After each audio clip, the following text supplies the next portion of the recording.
Hello साथीभाइहरू, ल है रोबनियामा चाहिँ जाडो पऱ्यो, यो अस्ति खस्यो, आज पानी पऱ्यो। अनि आज यसो छुट्टियो बेला साग टिप्न गएको, झन्डै जाडोले मरिएन साग यति लिएर आइयो। राति यहाँ रातको 6 बज्न लागिसक्यो र मौसम चाहिँ यस्तो छ, पुरा पानी पर्ला जस्तो छ। अझै बिजोक छ है साथीभाइहरू रोबनियामा अहिले जाडो छ, जाडो धेरै, थोरै पनि होइन, एकदम धेरै जाडो छ।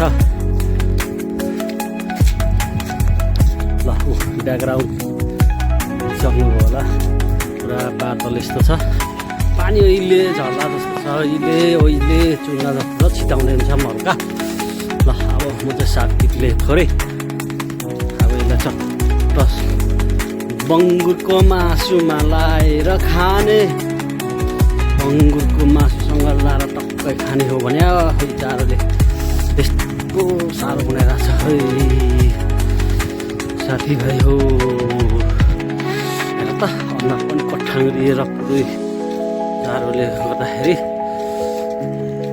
यस्तो बिजोक नारायण बनाइदिरहेछ।